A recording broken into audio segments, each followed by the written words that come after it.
أبي أمامة رودف وعن أبي أمامة إياس بن ثعلبة الحارثي رضي الله عنه أن رسول الله اللهم صل على محمد إرجمان الله هذا قال نجي من اقتطع من مرته حق امرئ مسلم حق نما مسلماتك نمن مرته خخوساتين جچا د خمرته جچونو گو کجو حق ني كريستاناتيس مرچون تها جچودا متي بكدو هايا فقد أوجب الله له دغمتي الله يا بو وجبسيسه دغمتي الله رغاسيسه نما سنرتي جيابو ibidda irratti raggaayse nama haqa waliidha kakuudhaan isuma majiru kana isuma majiru zamana majiru kana keessatti jirudha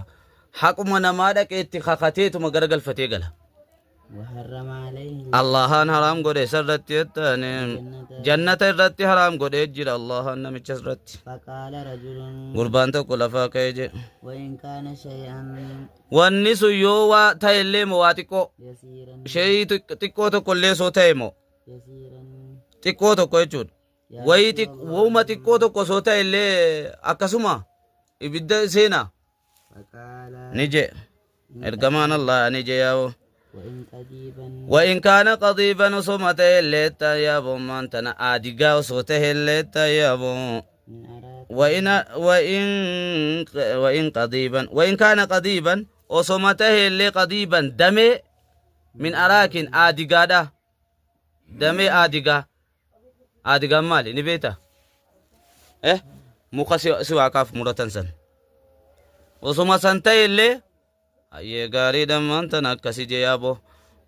مسلم مسلم يدي سوديس وعن عدي بن أمير ربنا وبرارغا حقنا مرة خخودان جچا سونم نكون همتو جرو خيا سوجو خخودان akkasitti kan murteessifate jechaadha ka yeroo ammaan tana jirru keessatti kanumatu guute ragaanis ragaa kijibaa kakuun isaatis kakuu kijibaa kanaan jechaadha ammaan tana haqa ofiidhaa dhabuu jira ilmi namaadha haqni namaa kanaaniyyi dhidhinfamuu jira